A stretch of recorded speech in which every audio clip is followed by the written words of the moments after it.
Can you back up a little bit?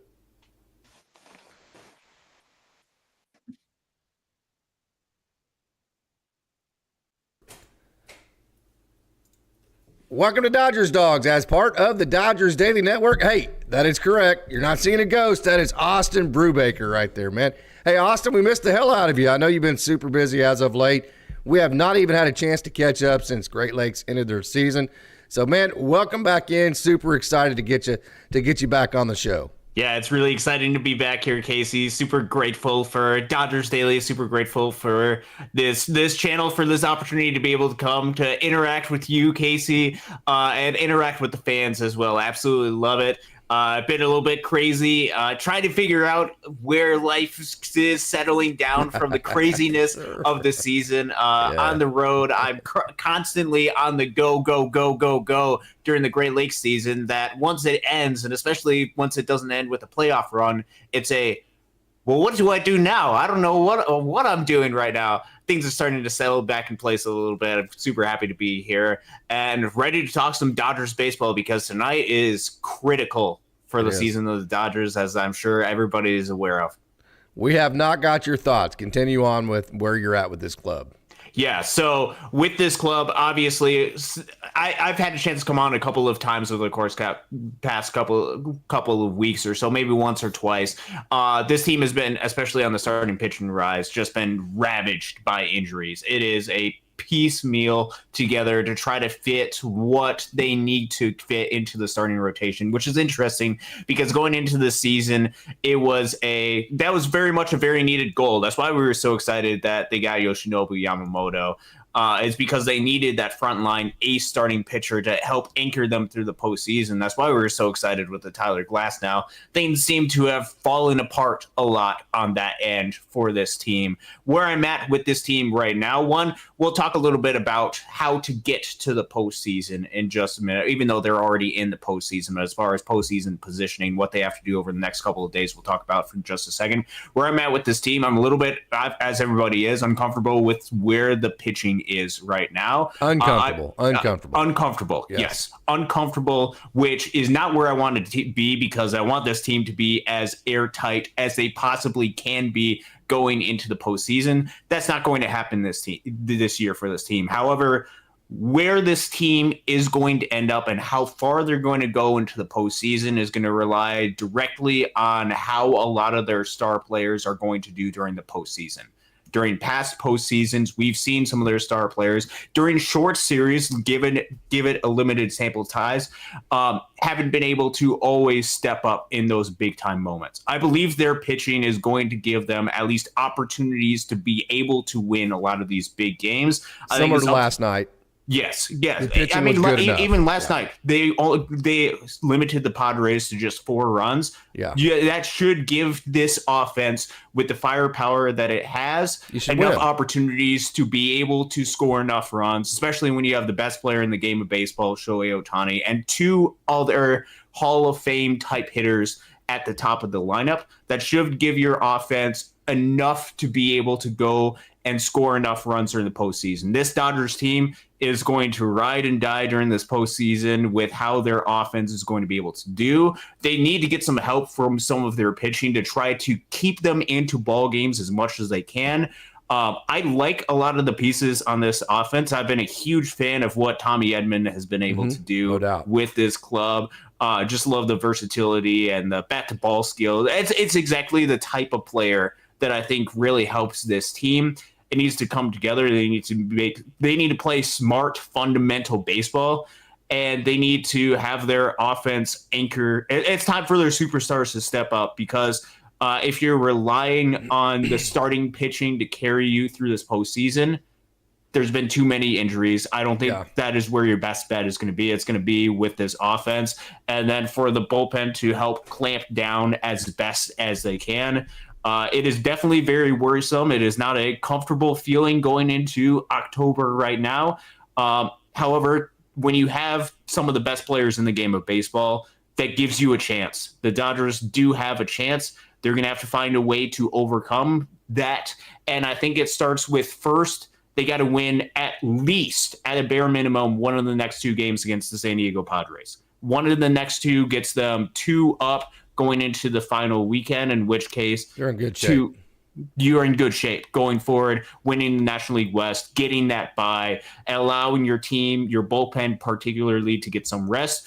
Otherwise, if you don't take one of 2 against San Diego, there's a good chance that San Diego takes the West and you got to play in the wild card, in which case it feels like, man, you just got punched in the face, and it feels like you just lost a playoff series all over again. And you might be doing it without Yamamoto if you have to throw him against Colorado. That is very true. That is very true. So I've said that a couple times now. That's doomsday. Yes. So just overall big picture, obviously there's a ton of pieces that are very good still about this Dodgers team, but there is a lot of question marks that have to be answered going in, far more than what we were hoping for going into the postseason run. And so that leads to a little bit of uncomfortability where I'm at. That's kind of where I'm at right now, and I'm sure most Dodgers fans would feel a lot of the same sentiments as I am. Dodger Blue 82, good evening. The team is back, no doubt. Austin, we are welcoming him back in. So excited to have Austin back. It's always a lot of fun when Austin joins and we can talk some minor league baseball, obviously some major league baseball too. So I'm glad you noticed that, Dodger Blue 82. Craig, good evening. Mike, our wonderful moderator. It's the MiLB star Austin. Seen him so many times on the MiLB app when he was at the Loons games. No doubt Mr. Seabad minor league season ending is always bittersweet. I know it's bittersweet for you. I'll be honest with you, it's such a busy time for me and it's so much work that I love it. Don't get me wrong, but I'm always ready for it to end because it's like, wow, that was a lot of work. And hey, let's get the playoffs going and that kind of thing. So and just kind of recharge your batteries. So it's a good run. It's a fun run, but it's never like sad for me when it ends. I'll be honest. I'm the complete opposite. Yeah. It is okay, the season ended, and then it is immediate. Oh man. How many more days is there until we're going to get another Loons baseball game? And right now it's 190 something more days. And then you realize, man, that's 6 more months. Yeah. I don't know how I'm going to be able to last 6 more months. But then there's always stuff that seems to pop up with Major League Baseball and their postseason that's going to be coming up. And then we get to a lot of the fun stuff, which I like talking about with the off season. We get to talk about all of that type of stuff. So, definitely not. I'm definitely sad that minor league baseball in the Great Lakes Loon season is no more. I wish I could be back there. If they had a game that was in 10-degree weather and a foot of snow, I would be there. But unfortunately, they don't do that. I got to wait until April 4th for that to happen. Oh, trust me, I've shoveled plenty of snow in my day to get baseball games in. I promise you, I've done that many times. If I could, I would be out there being the one person that would shovel the entire field for the team if that got them to play the game of baseball. But unfortunately, you run your sprinklers to get the frost to melt, and then you get your brooms out and you sweep off all the wetness of it. Done that many, many, many different times to get things ready to go for a 9:30 game in the morning for tournaments. Hey, we have a wonderful crowd logging in. Jay Smooth, thank you so much for joining. He says Dodgers win 6-2 tonight. Mr. Seabad, hey, yes, and I just got off the phone with D-Mac. I called him earlier today and wish him well. He is, down a little bit, been in the hospital, that kind of thing. Mr. Seabad says Dodgers injuries are so bad that even the podcasters are going on the IL right now. Yeah. We wish you well, D-Mac, no doubt about that. Nando 390, Dave Roberts cost them the game last night.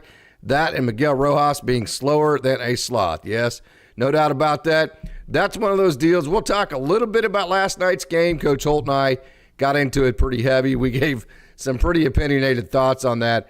But I'm pretty stickler right there. I think I just lost Austin. Let me start a new meeting. I think I clicked him out of that. Let me invite him back in. It'll be just a second. He'll get back in.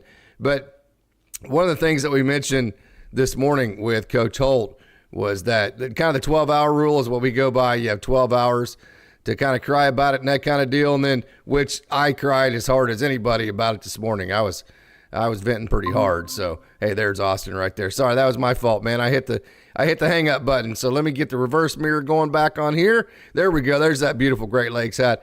And so kind of the 12-hour rule. So my tone right now is I don't really even want to think about last night again. I'm just pumped and ready to go for tonight. Yeah, I think that's exactly where I am right now too. Last night sucked. Just plain and simple, especially the way that it. And we stated every which way we thought it sucked this morning. Just taking a step back from baseball moment. I mean that is one way to end a game. Absolutely sucked as a Dodgers fan. I'm ready to move on, and I'm ready to actually beat the Padres and put the Dodgers in a position to win the National League West, which tonight is the best opportunity for them to best position themselves. Jack Flaherty. This is why you go get a Jack Flaherty. I mean, this is you go get a Jack Flaherty to be an ace. One of the biggest parts of being an ace, kind of like I tweeted last night, one of the biggest parts of being one of the dudes in the lineup is when your offense is struggling, hey, man, get me up to the plate. Let me do something.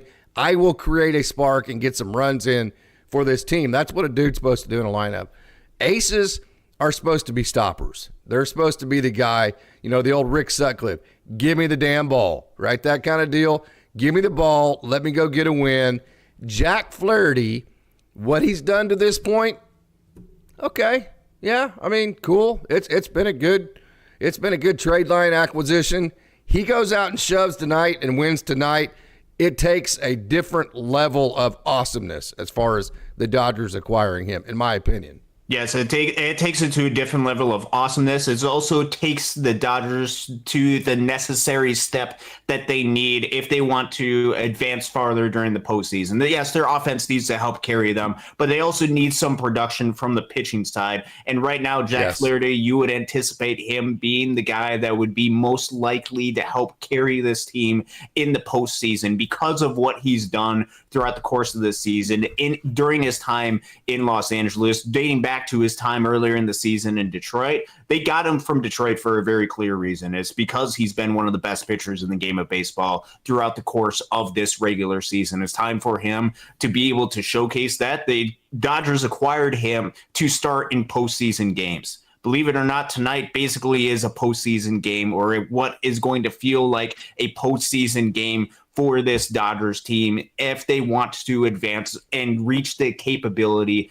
of what they can do. I think Jack Flaherty presents them with the best opportunity to win. Yeah. And if they want to win in the postseason, they're going to need to get great starts, the best of Jack Flaherty, the guy that can strike out a lot of hitters and basically walk nobody, as he has done through a large portion of this season. They're going to need that guy to navigate this lineup against this Padres team, which let's just say it how it is. They would love nothing better than to sweep this Dodgers team and take the National League West. There would be nothing that would make that Padres team happier. The Dodgers fans might not think of the Padres as a rival, but the Padres fans feel absolutely everything about the Dodgers. I think you'd be kidding yourself if Dodgers fans. I think a Dodgers fan would be kidding themselves if they said that totally Padres weren't a rival. Yeah. Yes. Do what? Yes. Because I mean, just think about what has happened over the past couple of seasons. Doubt. 2022. You can't say anything about that. And especially if the Padres come and take the National League West from the Dodgers, this is a rivalry. Well, they've already won 10 or 8 out of the 12 games this year. Yes, they've won a lot against the Dodgers. 8-3. I think they've won 8 out of the 11. Yeah, so I mean, that's it. Yeah, so I mean, I would have to think that I think you're kidding yourself if you don't think this is a rivalry from the Dodgers side of things. So, hey, we have a comment here from Nando. Dave Roberts cost in the game last night. That of Miguel Rojas being slower than a sloth, and Neil Casamoto. Roberts panicking in the first with the double steal, and in the ninth calling off the bunt, taking the bat out of the player's hands. I agree with absolutely both of those comments. I commented on that. And I explained not just, hey, I disagree. I think like not hindsight type stuff. I explained how the plays work and how the Dodgers didn't know how to execute certain situations. And I know the Padres had the wheel play on, but still one of your bunting stations is to deaden the ball right in front of home plate between the pitcher and catcher. And if you do that, doesn't matter if they have the wheel play on. And why the bunt play still is the right play, even if they walk Shohei Ohtani and all that. So no doubt, I am of the opinion, of course, that's the great part of this, is that there's always, that water cooler type talk to where people can agree and disagree, and that's wonderful. I love that type of talk. I would agree with that, and I will say this will be my last statement on last night.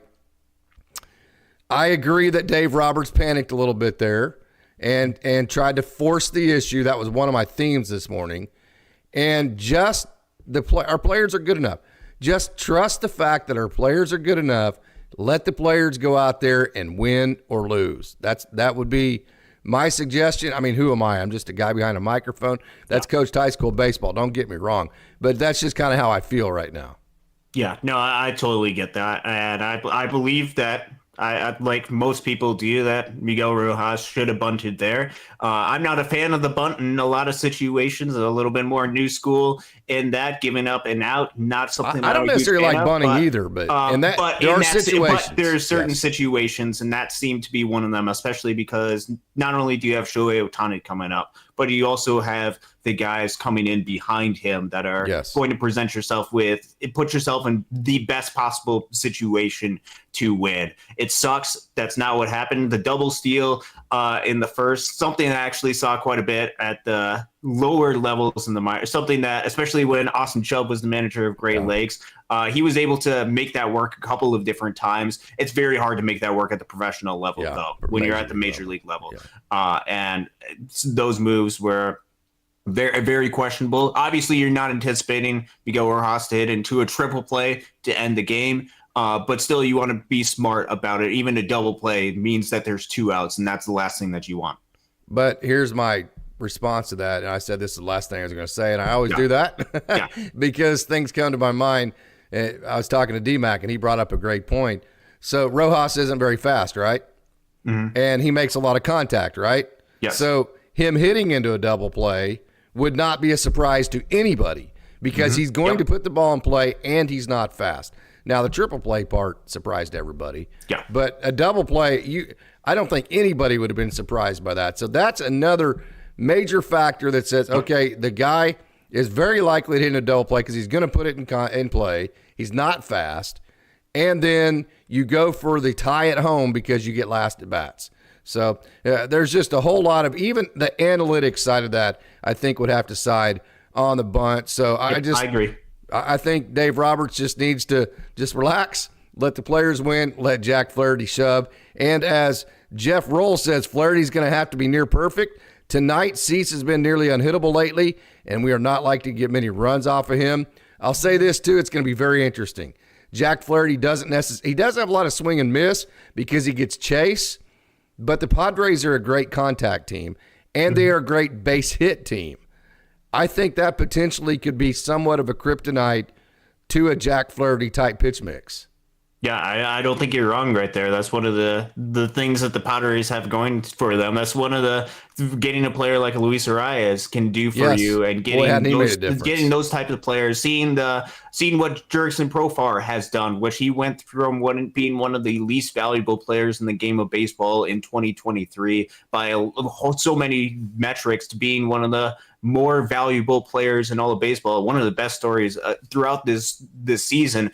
He's going to be an absolute pain for Jack Flaherty and for the Dodgers pitching staff to navigate, which means that the Dodgers are going to have to hope that some of the bad balls go their way, that they're going to force some of that weaker contact and be able to miss a lot of the barrels of the bat.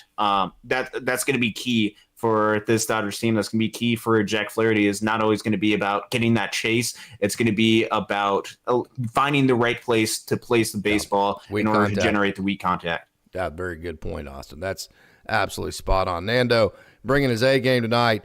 I'm sure the Dodgers players could hear the Padres celebrating in the clubhouse. Dodgers need to come out pissed off tonight. That's another factor, too, not just that.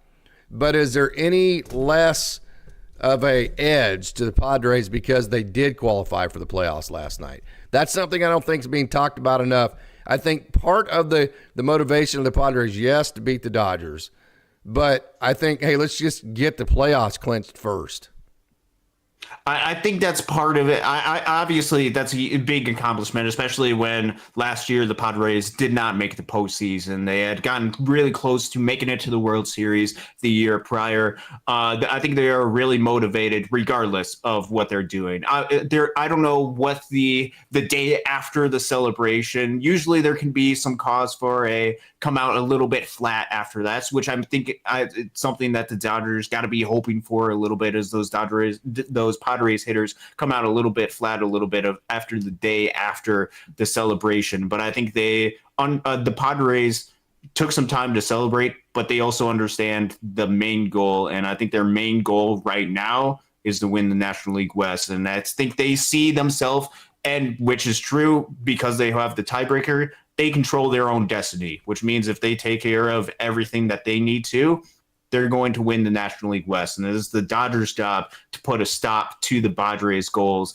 put a stop to the Padres' dreams. It is that elimination mindset that the Dodgers have to get into. You have to get into that mindset because that is the exact mindset that this Dodgers team is going to have to take once they get to the postseason. You're going to have to destroy the Padres' dreams, which I'm sure is something that each one of the Dodgers players can kind of get behind. Same thing with the Padres. They want to destroy the Dodgers' dreams, which makes this makes this series so anticipated going into it. It feels like a week long of Game 7s because you just hit on the fact the Padres have their destiny in their own hands, right? Yes. Because if they win all their games, they're going to win the NL West. Okay? Yes. Or at least, because they have the tiebreaker. Yes, but the series would be top. Yeah. But then again, the Dodgers have their destiny in their own hands too. So it's exactly like Game 7 for a solid week. How cool is that? Oh, it makes for exciting baseball down the stretch. So exciting baseball down the stretch. Taking your step. I mean, this is you have to at some point take a little bit of a step back and realize that a lot of this is exciting baseball. I've had a chance to take a little bit of step back because obviously being here in the state of Michigan, I'm exposed to different side of the game of baseball, which is the Detroit Tigers' incredible run that they are on right now to make the postseason. Why they kept Scooble. Which is why they kept Scooble. But also you're seeing like Trey Sweeney being an essential piece to that run. Taking a step back and seeing the grand nature and the big story of the game of baseball is something that you have to do. But you also have to get down in the trenches because this Dodgers team does control their own destiny, and they have a say as far as what happens, and they have all the talent in the world, especially on the offensive side, to make a statement and to make a difference. And all they have to do really to put themselves in a good position entering the Colorado series. Yes, you want to win both games, and then you don't have to worry about what happens in Colorado. Just win one of the next two. Just win tonight. Yeah. And you'll be up to at least at a bare minimum 2 games entering the Colorado series. I think that would put themselves in a really good position. Coach Holt and I have been putting go 1-0. Let's just go 1-0. Every day, the goal is to go 1-0. If the Dodgers go 1-0 today, we're fine. And it's certainly that way for the Padres. When you have to come back from a big deficit like the Red Sox did against the Yankees in, what was that, 06? And then like the Braves did in the NLCS against the Pirates, like in 95, 96. You don't think about we got to win 4 games in a row. What you think is that literally, you train your brain to think we have to win 1 game in a row. Yes. And then tomorrow we have to again win 1 game in a row. Yes. That's literally how you think. So I think that's how both teams are approaching this. It was the exact same mindset when I was down the stretch for the Great Lakes season. Exactly. And it was they were putting themselves in a position where 2 weeks to go, they were 6 games back. And technically at that point, if you looked at everything that they had, I can't remember if it was 12 games ago or 11 games ago. At some point, they controlled their own destiny, which seemed bizarre because they were seemingly were 6 games back, but because of who they were playing, they technically controlled their destiny. And it was something that I told myself, and something that I'm sure that the coaches and stuff were telling themselves. Looking at that and winning 11, 10 games, which you don't have to win at this point at the major league level, but winning that many games in a row is incredibly difficult. It's a giant mountain in order to climb. Absolutely. Winning today, though, makes it so that instead of 10 games in a row you have to win, you only have to win 9 games in a row. Win today, and then you only have to win 9 games in a row.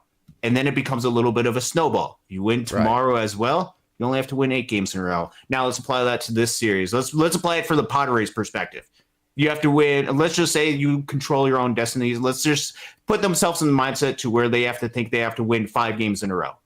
5 games in a row is incredibly tough, especially when you're going against this Dodgers team. I think they got Arizona and the next week, which Arizona is scrapping, and they're trying to fight to stay alive during that wild card spot, because Atlanta's pushing up and New York are fighting for that final wild card spot. And in San Diego's mindset, okay, if we want to win the National League West, winning 5 games in a row might be tough. Just win today, and then we only have to win 4 games in a row. Yeah. That is the type of mindset that you have to go on. And it's the exact same thing for the Dodgers, except the good thing about the Dodgers, just win today, and you put yourself in a really good spot going forward. And then if you win tomorrow, National League West, you can sew it right up, and then you feel really good about where you're headed into the postseason. Mike, our wonderful moderator, Mike, I was at the game last night. Padres looked relaxed and ready, surprised on how the outfielders had a positive interaction with the Dodgers fans. We've talked about this several different times lately with Coach Holt. I mean, they have a lot of likable players. I love Mike Schill. Coach Holt loves Jake Cronenworth.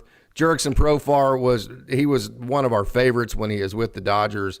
It's a team, other than like maybe Manny Machado, I think Fernando Tatis Jr. gets a little bit of a bad rap, but it's got just a bunch of good baseball players on it. I mean, it's really not a team. If you weren't the Dodgers and you just hated the Padres, it's not really a team that you look at and you just dislike.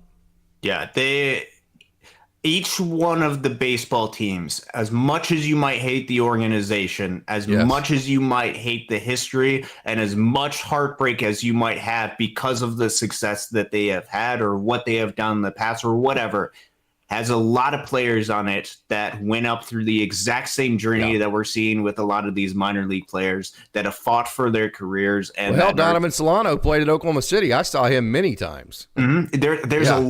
There's a lot of good baseball players and a lot of good people that are a part of that, and they want this just as badly as the Dodgers want this, which means they're going to do everything that they can to try to win this, which makes the competition fierce, that makes the competition worth it, and makes the competition thrilling at that point, because they are fighting for every single thing. But they're going to pull all the stops to win the next couple of games. It is up to the Dodgers to see if they are up to the task and have that elimination mindset. They need to have that if they want to advance in the postseason. It is something where last year during the postseason, things just kind of exploded. They didn't even have a chance to get into that series. And the year before, they didn't have that elimination mindset. They need to have that. They need to discover it. And if they discover it now, even with all of the injuries that they have to the starting pitchers, I think you're going to see this team start to believe a little bit, and hopefully that can translate a little bit further as they get into hopefully the division series in October. Padres are very confident. Dodgers lacking confidence. I would say that the Padres do have a definite aura of confidence to them. I wouldn't say the Dodgers lack confidence. I would just say it was just kind of a weird game. Some mistakes were made last night, and I think teams play with more confidence when they have their ace on the mound like the Dodgers will have tonight. Yeah, Mr. Seabad saying, hey, move on from last night. I totally agree with that. Sergio Sounds says it's starting to become a rivalry. Mr. Seabad, question: if the Padres are so great, then why are they not in first place in the NL West? That is because the Dodgers have been better than they have been over the 157 games that the Dodgers have played. So that's a great point there. Nando 390, I'm sure the Dodgers players could hear the Padres celebrating. Dodgers need to come out pissed. Yeah, we read that one just a minute ago. History man, 08-28. Dodgers swept the Padres in the 2020 NLDS. Padres won in 4 games in 2022 in the NLDS. So in a way, it has become a rivalry for sure. I would totally agree with that. Neil Granier, thanks you so much for joining. Go Dodgers. It's time for the bats to come alive, no doubt. Sergio Sounds, especially when they've kicked our ass all season long. They have done that. We talked about that a minute ago. Mr. Seabad, the Dodgers over the last 12 years have owned the Padres. It's not even close. It's so bad they call Petco Park Dodgers Beach House. I'll say this, it's what have you done for me lately. It is what have you done for me lately, and it is those biggest moments where it matters the most. A lot of the regular season games, yes, they have mattered, and yes, the Dodgers have done a lot of winning. What happens when the games matters most? That turns what wasn't a rivalry before into a rivalry, into a hatred for the other team, or a really bad dislike for them. If the Padres come out, especially if they if they beat the Dodgers again, like they have done time after time after time this season, it's going to feel like a rivalry. And I don't think there's fewer teams this season that the Dodgers would want to lose to more than the Padres. Who would you want to lose to if you're the Dodgers? If you had to lose during the postseason to? Well, Giants, but they're not going to be in it. Yes, the Giants are going to be in it.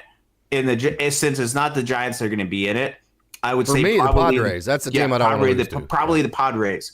Yes. Yeah, I think that's a good point. Yankees are 0-3 in playoff series versus Detroit. Are they rivals too? I would say no, because they're quite a bit further distance apart from each other. San Diego and Los Angeles are right next to each other. History man 08-28, and then you also have the Chargers going back and forth. So there's a lot of hatred from the San Diego side to Los Angeles, which kind of like the OU-OSU rivalry, and OU just beat OSU every year in football.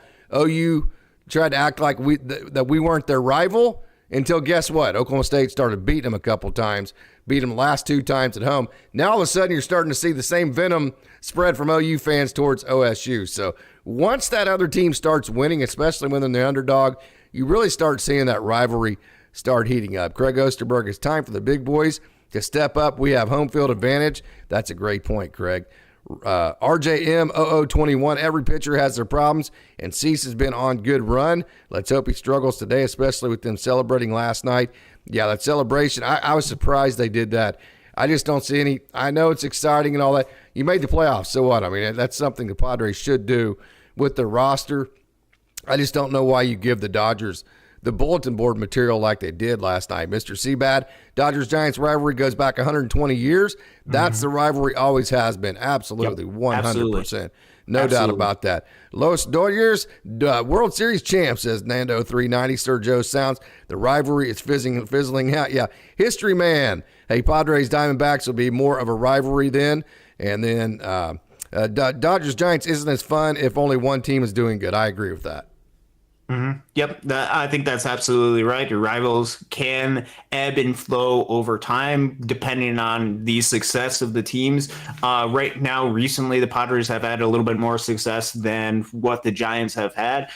So you're seeing them play in a little bit more meaningful games or games that have had some more playoff significance as comparison to the Giants recently. No doubt. Clayton Lockhart, thank you so much for joining. What's up, Dawgs? What's up to you, Clayton?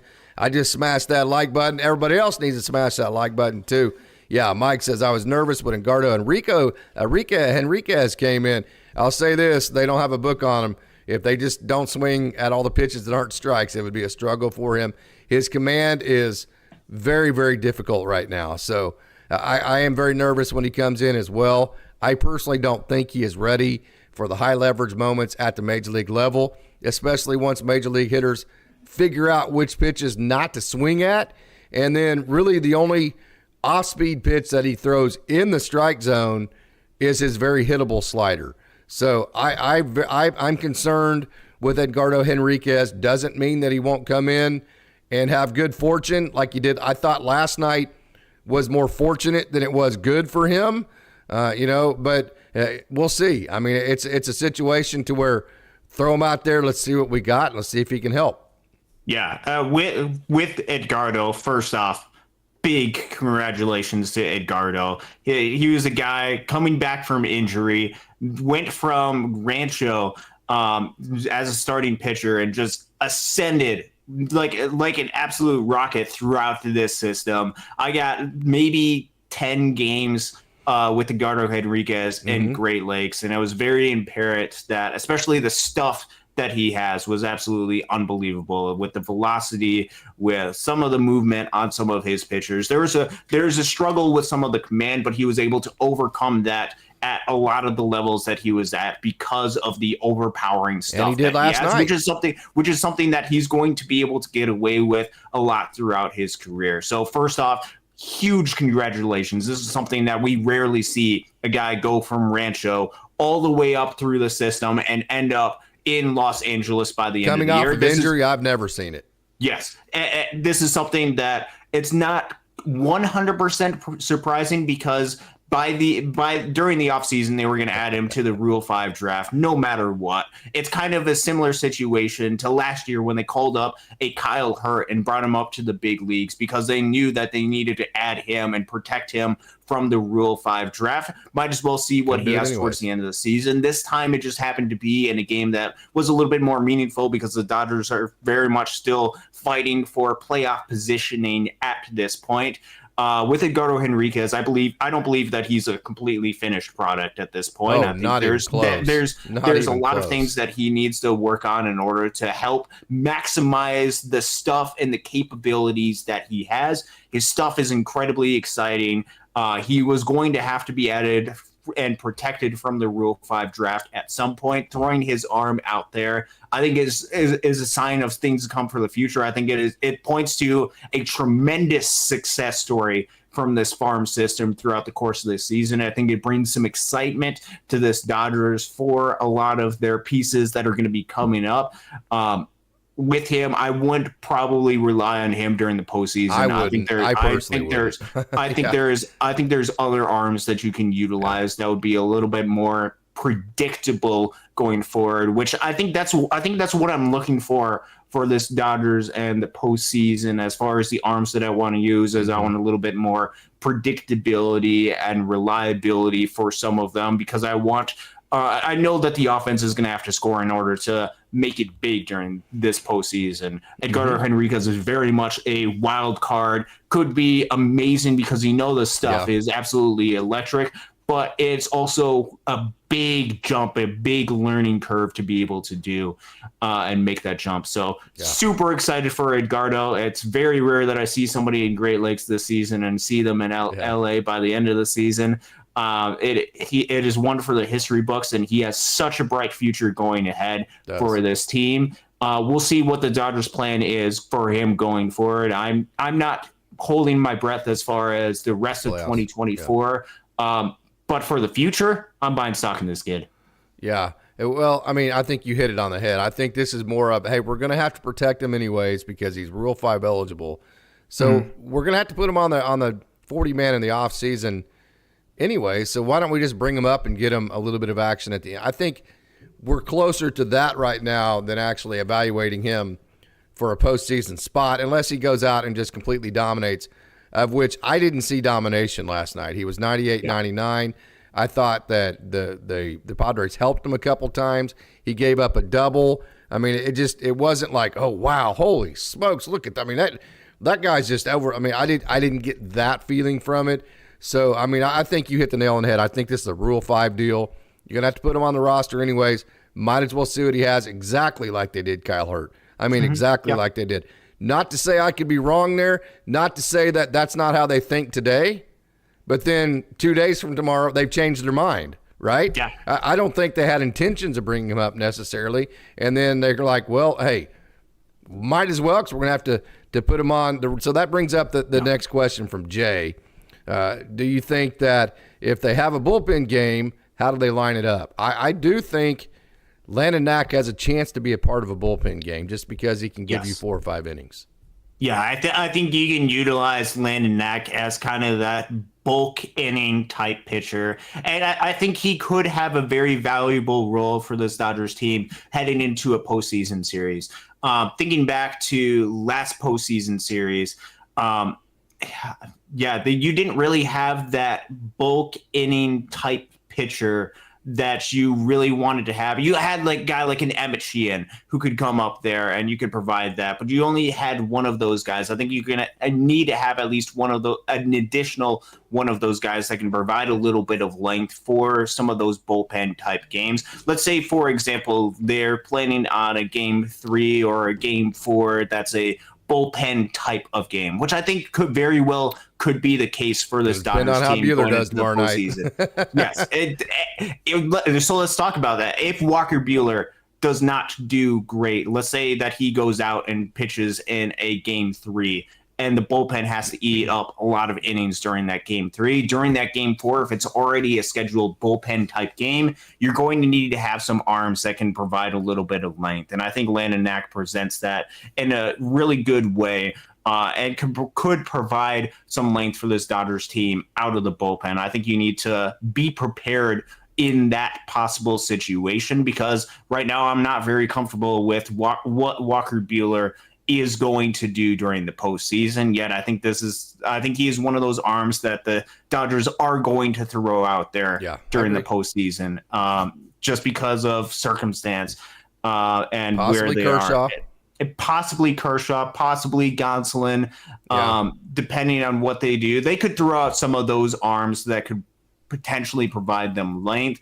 All three of those guys, a lot of the starting pitchers, it is a question mark as far as what you're going to get. It's going to be a rolling the dice, and it's going to be uncomfortable regardless either way.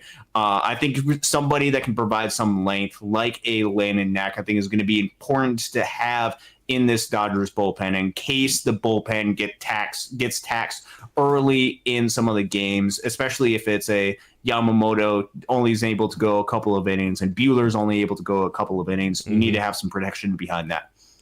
My Dodger dog just came up and curled up. This one here is Barn. You can't see him on the screen, but Vivido, she's somewhere else around here. But Barn just came up and curled up with me, so we're having a good time on Dodgers Dogs night. I made sure and took him for the Dodgers Dogs walk before our show tonight. Hey, there you go. Hey, that's just extra, because trust me, as soon as Daddy puts the microphone up and stops talking, we immediately go on a walk, so I'll have to walk him afterwards as well. So when I take him before, that's just extra. That's not in replacement of. And I think Barn is reminding me of that right now as we speak. So, hey, Mr. Seabad is bringing A-game tonight stuff. Arizona's like a rattlesnake that has run over on a Texas highway. Everyone drives over it until it is dead. That's funny.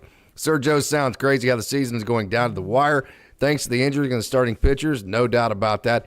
History man 08-28. Dodgers have faced every AL East team in the World Series except the Blue Jays. Dodgers are 3-8 against the Yankees, 0-2 against the Red Sox, 0-1 against the Orioles, 1-0 against the Rays. Boy, History man knows his stuff, man. That is good stuff. Yeah, no doubt about really that. Mookie and Freddie can't go over. I think that's the big elephant in the room, man. You know they're going to start pressing if they keep not hitting. Yep, and this is where this team is going to succeed in October. Is guys like Mookie Betts and Freddie Freeman have to play to their capabilities. They have to step up during those postseason moments. They have to help carry this team through October. I think that's an absolute must if this team wants to go anywhere.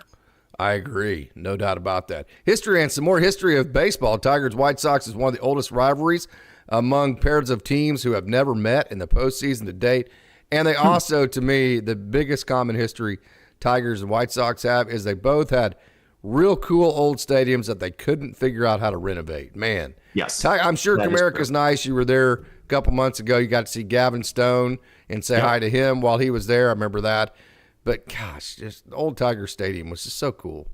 I was alive when Tiger Stadium was around, but I was an infant and only a couple of months. I only alive a couple of months with Tiger Stadium.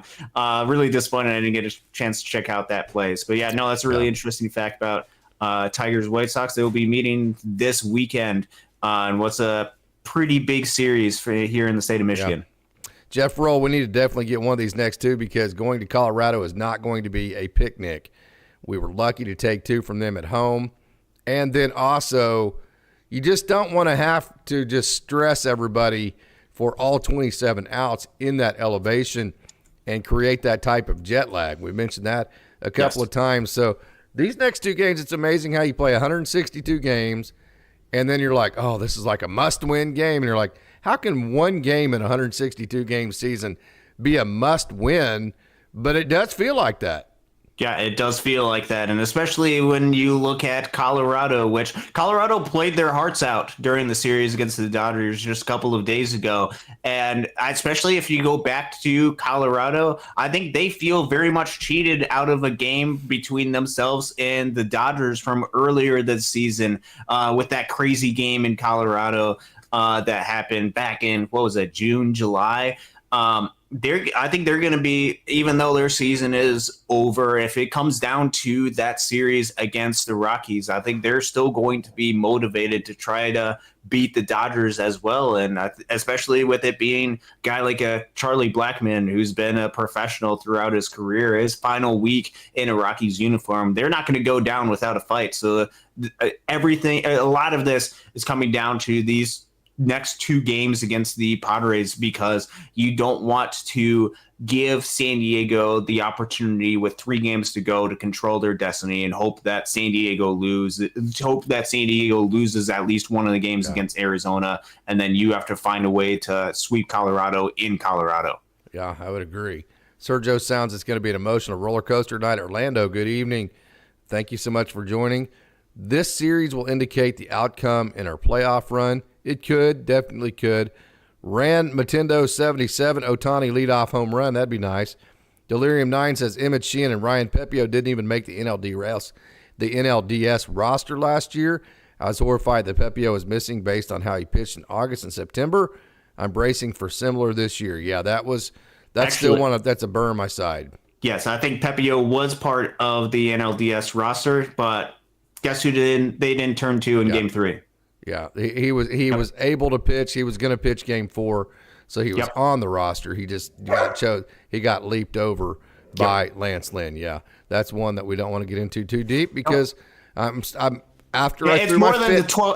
12-hour rule. It's been well past 12 hours since that has happened. So we'll try to move on from that. Yeah, that's been way longer than 12 hours. That one. And hey, after throwing my fit, I've gotten back into let's go kick some ass mood, and so I'm in that mood right now. So let's go. Clayton Lockhart says I'm still not sure about Buehler getting a postseason start, but we might not have a choice. It's all going to depend on tomorrow night. I hate to say that. You put too much stock into one outing because I'm very process-based. But I've said many different times we're on the results part of the season. I do think tomorrow's start is it's going to have a big influence one way or the other, whether he starts a game in the playoffs. It's going to have a big influence, and he's going to have to at least show that he can keep the Dodgers in a game, in a big-time feel type of game. If he can accomplish that, if he can limit the damage, even if it's not perfect, a perfect appearance, perfect outing for Walker Buehler and for the Dodgers, I think that's going to give them at least enough to be able to say there's not really a whole lot of options that we have right now. We're not going to feel comfortable really with any choice. At least we saw Walker Buehler during a very important game keep us in a game. I think that is the job with Walker Buehler. Honestly, at this point, I don't see the Dodgers really having that much of a choice. I think they would more than likely have to use a Walker Buehler. If it was where they had a lot of their other guys healthy, I would say there's probably no way that Walker Buehler would be on this postseason roster with the way that he has performed. However, circumstance seems to indicate that is the path that the Dodgers would turn to. Tomorrow's going to be a huge game for them. Yeah, we have a great question from Jay. As a coach, if the big boys start pressing, how do you depressurize? First of all, pitching. There's an old saying in baseball, pitching gives you courage. So you just really emphasize pitching and defense, pitching and defense, pitching and defense. Let's just keep the score down as much as we can. You keep telling the guys, just stay connected with the other team. That's why I kept messaging last night. Dodgers need to stay connected with this game in the middle innings.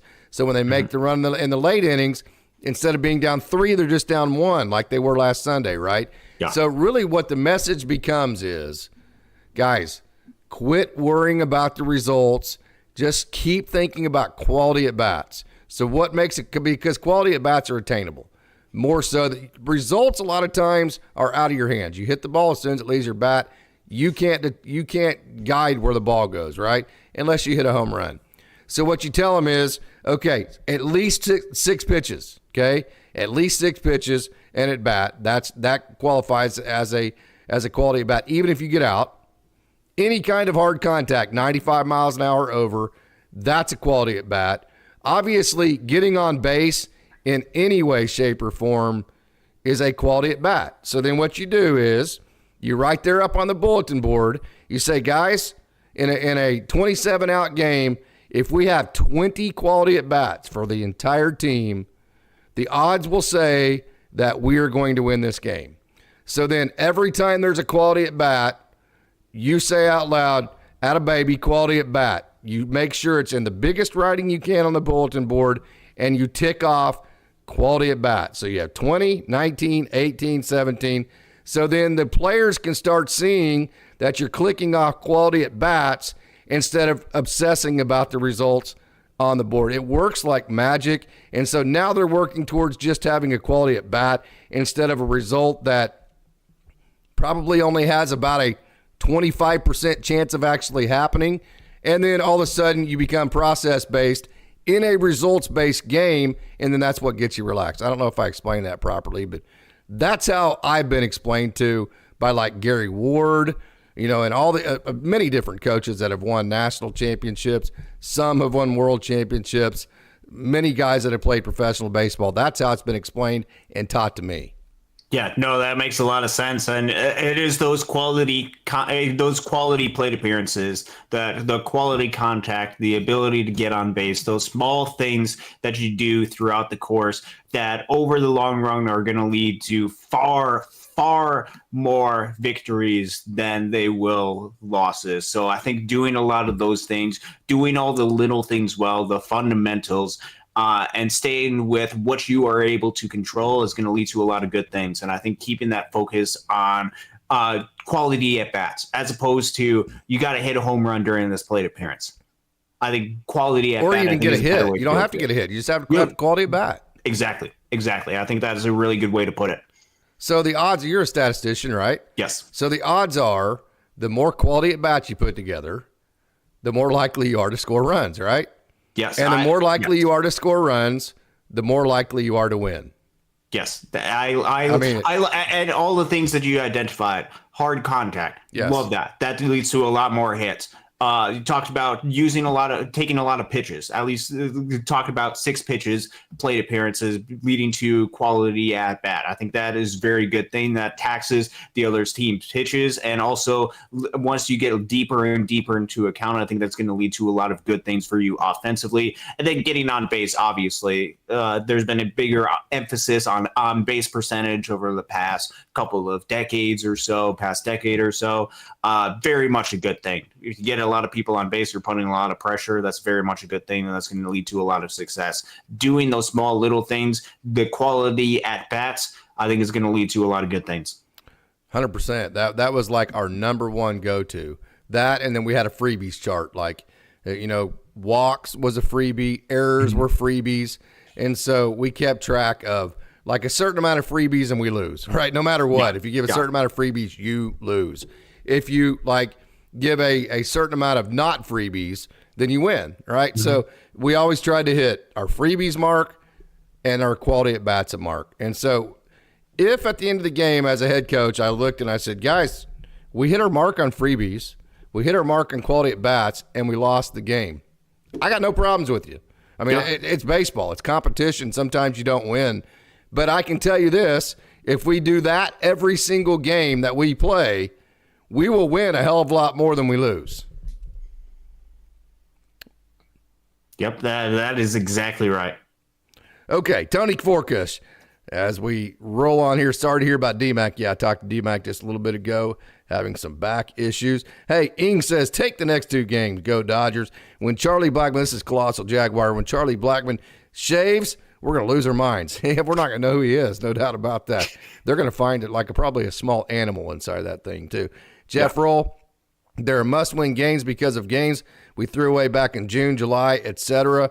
All 62 count eventually. They absolutely do, no doubt about it. Hey, History Man, 08-28, the games in April and May are just as important as the games in August and September.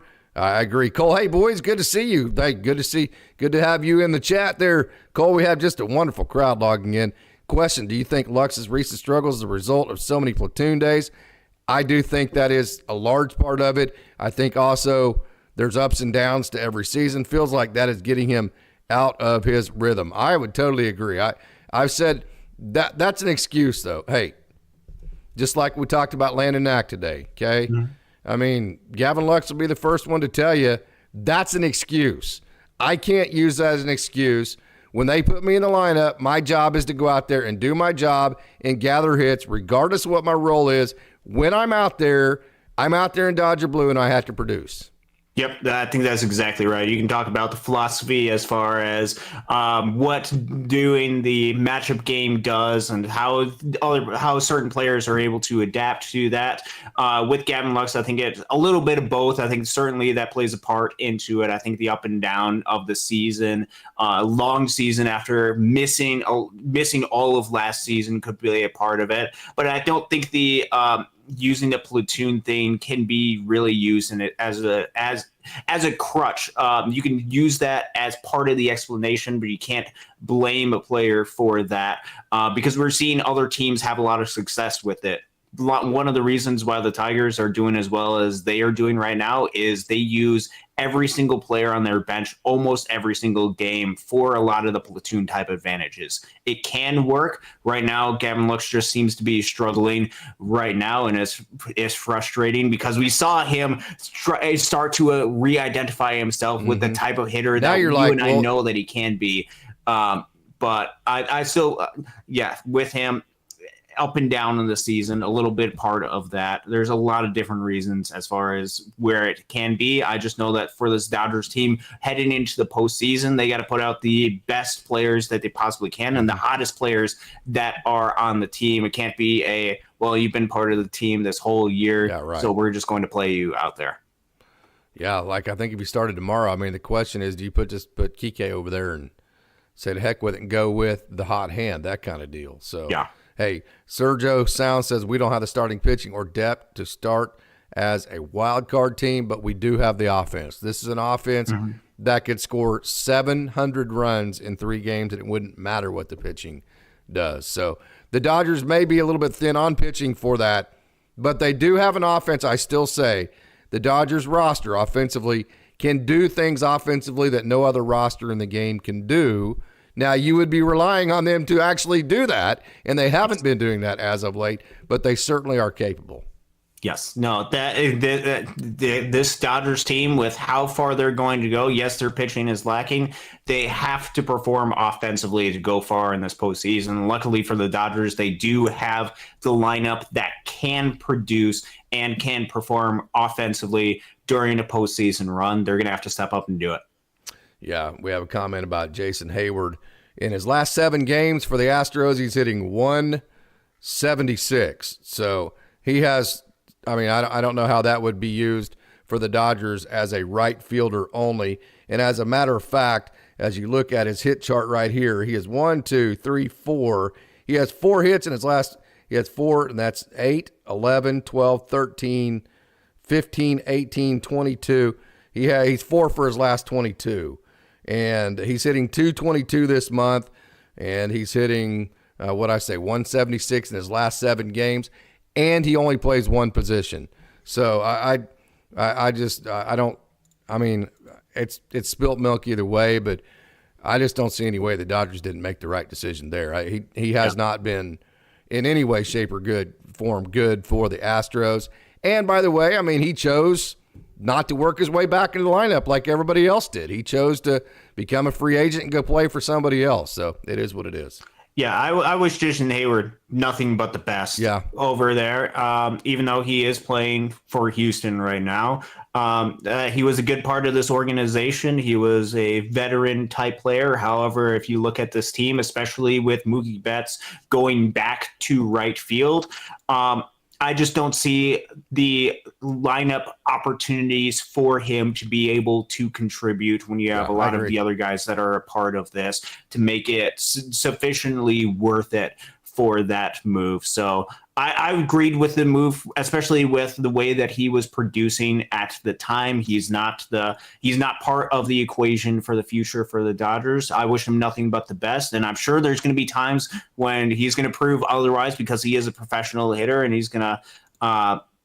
still has a ton of talent. But I think with where the Dodgers were at the time they made that decision, I think they made the correct decision. Yeah, he was out as soon as Mookie Betts had to go back to right field. So in a weird way, Gavin Lux is the reason why the Dodgers got rid of him, because when Gavin Lux got hot hitting, he became the everyday second baseman. That moved Mookie Betts back to right field. That really made it to where you had no room for Jason Hayward. And I'm a little bit different. I know he's a great guy and all that, but he signed him with the Dodgers with a minor league contract. Never had any intentions of ever playing a minor league game. Would not do any minor league rehab with the minor league club. I think he did like 1 or 2 games. And then whenever they kind of gave him the option of, hey, what do you want to do here? He said, see ya. So, hey, man, he didn't give a rat's ass about the Dodgers. He gave a rat's ass about Jason Hayward, in my opinion, and his major league career. So, see ya. I got no regrets about him leaving. I'm sure he's a great dude. Have fun in Houston hitting your 222. I ain't going to worry about it. Yeah. So, wishing nothing but the best. The other point that gets brought up is Kevin Kiermaier really hasn't played a whole lot, and when he has played, he hasn't been able to produce offensively. I think that was important to get him at the time, because at the time, Tommy Edman was not healthy, and you didn't have any defense out in center field. And right now, Jason Hayward is not really center field that you would want to put out there. And so right now, I think Kevin Kiermaier is kind of that insurance to go out there and play center field. If they wanted to, let's say, do some sort of pinch hit for a Miguel Rojas, let's say later in the game, you can. He should have came in last night and bunted, what he should have done for Miguel Rojas. You could have brought that up. That's what he should have done. Craig mentioned that this morning. Yep, I think that is totally fair, and I think you could point that out. But at least with a Kevin Kiermaier, you could say, okay, there might be an opportunity to put him into this team because we know that he has one skill that is incredibly valuable, and that is he's one of the better center fielders in the game of baseball, and he would provide tremendous defense out there. And you can utilize, let's say you want to keep Tommy Edman in the game, like I said earlier, second base, move him to shortstop. You could do some sort of pinch hitting and stuff like that. I think that provides you with a little bit more options, whereas with the Jason Hayward, you'd be keeping him out in right field, in which case is his offense really that much better than what you would be getting otherwise? I don't think it's to that level. So I think the Dodgers have the right pieces. That's just my opinion, though. You can. What do you do with Mookie whenever you play Jason Hayward? Is my question. That would be the situation where you would have to move. So Mookie other than pinch hitting, what role do the Dodgers have for him right now? The Dodgers don't really have a role for him. That's a problem. So he's having a role out in there in Houston. So he can go out there and go with them on that postseason run. So good for him. Absolutely good for him. And here's another deal. Hey, you mentioned Gavin Lux. I mean, Tommy Edman's an elite second baseman, right? Mm-hmm. And so I don't think any Dodgers fan would have a problem with Tommy Edman playing second base, right? And Kevin Kiermaier playing center field. Especially if you get the lead or whatever the situation might be, or if you want to pinch hit. I like Kike Hernandez personally in a role to where Doc can pick the right time to pinch hit him and put him in the game strategically. I don't necessarily like him as a starter at a single position, so I could easily see a situation where Tommy Edman ends up being a second baseman and Kevin Kiermaier plays center field, and now you have elite defense directly up the middle with Rojas, Edman, and Kiermaier, no doubt. Yeah, I think that is a great option, and that's part of the beauty of the positional versatility that Tommy Edman's able to provide, especially with 100%. The elite defense that he provides everywhere. Yeah, 100%. Hey, Austin, this is from Showtime. Do you think DePaula will start in Great Lakes or Tulsa next year? That is a great question. That is one that I've been going back and forth on. If he starts in Great Lakes, I don't think it's going to be for too terribly long that he's able to stay there. I go back and forth on this probably just about every single day. It would not surprise me either way. I think it's going to come down to what they're seeing from him in spring training as far as some of the swing, where his swing at that point. We saw a lot of really good things for him during the past couple of weeks. He was getting a lot of base hits. He was doing a lot of good things. There's a lot of good things to like about Josue DePaula growing up and coming up. I would love to see the Zaire Hope, DePaula, Kendall George outfield in Great Lakes for at least a little bit. I would like to personally be able to see that. But I would not be surprised if he gets called up to Tulsa. I go back and forth in this just about every day, and it probably will for the next 6 months. Yeah, we're going to go till Oh, probably 10 till. You got about 12 minutes, Austin. You good with that? I got 12 minutes. Absolutely. Yeah. And then we'll get you right up to most of the pregame show, and we'll go away from there. As long as there's people here and watching and leaving comments, we will continue to stay here and have a good time. Jeff Roll says Hayward's presence in the clubhouse shouldn't be understated. I'll push back a little bit on that. The Dodgers have so many good clubhouse presences. I mean, Shohei Ohtani's an incredible presence. Mookie Betts, incredible presence. Freddie Freeman, incredible presence. I mean, all these guys are just elite human beings. And Austin and I have the great opportunity to get to see the culture close up, right? Yeah. And I can tell you at every single level, every single human being is an incredible clubhouse person. No doubt about it. So, yes, Jason Hayward, I'm sure, was a great clubhouse person, but I don't think that he's missed from a clubhouse perspective because everybody else is such a great clubhouse person too. Does that make sense? Yeah, there's a lot of really good people within this organization. A lot of leaders that can step up and fill those type of voids when people are missing.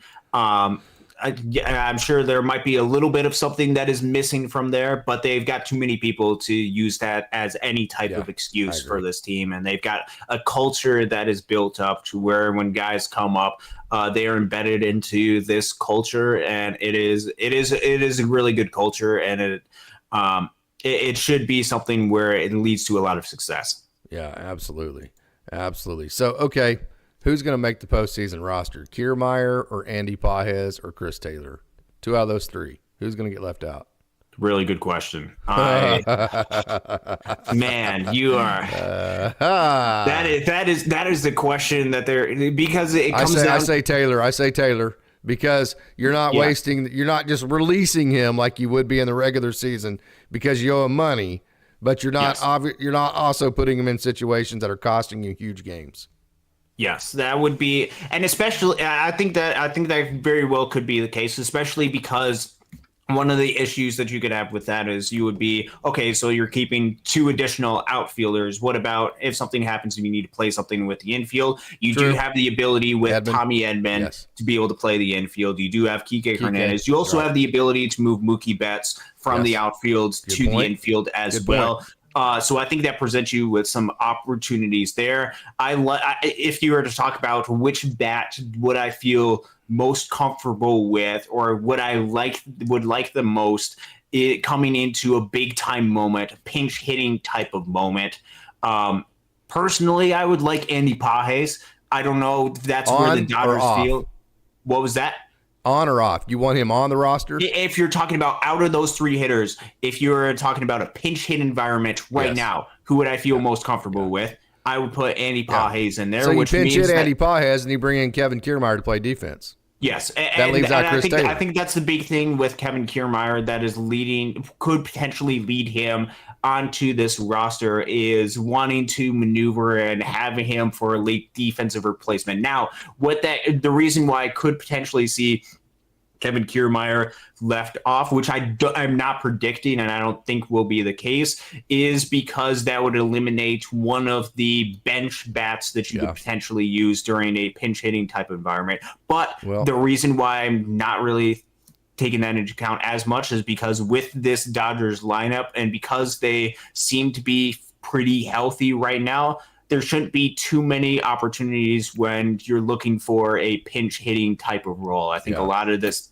lineup is complete. I think there might be limited spots where you're looking to play the matchup game, because I think you'd be more comfortable with the guys that are in the starting lineup as opposed to changing them out for some sort of bench bat. So then it leads to, which bench bat do you feel the most comfortable with hitting at this point? Andy Pages has been hitting the baseball well as of recent, and I've seen it personally at the Great Lakes level, and I could be using a bias from what I saw at the Great Lakes level, his ability to come in the clutch at those moments. That's your experience with him. That's okay. I think that can translate well to October, because I've seen him show up in those big moments, which other people could point to. Chris Taylor showing up in big postseason type moments as well, and make an argument for him. So it's a difficult situation between those 3. They're going to have to keep 2 out of the 3, and I do not want to make that decision. Not hard for me. Okay, so here's my scenario, right? Okay, the Dodgers like to pinch hit Kike Hernandez for Gavin Lux, okay? Let's say Kike Hernandez hits a home run and gives the Dodgers the lead, right? Yes. So now who do you want to finish that ninth inning off on defense, right?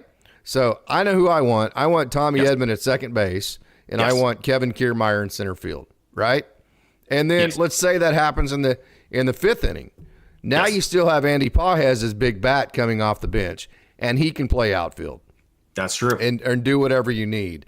So I think Kike Hernandez is your number one player off the bench. Now, he can play defense. Like, let's say he doesn't come through and the game is tied or you're still losing. I think then he can go out and play defense at that point. But if he does come through and you take the lead, now you're wanting to put your defensive lineup out there. That becomes Kevin Kiermaier, and you make one player out of two. Does that make sense to you? Yep. And then also I think Andy, like I said just a minute ago, I think Andy Pages is your guy. You go, hey, he's got a really good matchup. What the hell? We ain't got nothing to lose because the dude we're sitting up is like batting 080 against this guy anyways. Let's see if Andy can run into one. Yes. What I don't want to happen, which could be the case if the Dodgers choose a Chris Taylor, is for the Dodgers to choose somebody just because they have done something in the past in the postseason. Because Chris Taylor had a big home run in 2017, a big home run in 2021, 2022, during some sort of past postseason series. It all has to be on what do you feel best and what can you help best maximize your roster for the 2024 postseason run. Do you believe that Chris Taylor's experience in the past is going to automatically make him better than an Andy Pages? In which case, are you ever going to give some of your young guys the ability to go into a postseason environment, be able to learn, especially if they're hitting better than some of the veteran type players? Personally, if it was me, I think I'm on the same page as you. I would be Kiermaier and Pages being part of that. I don't know if the Dodgers will make that decision. I hope they make the decision, but we'll see. I definitely think it's Kiermaier, and then I think the decision comes down to Pages or Taylor.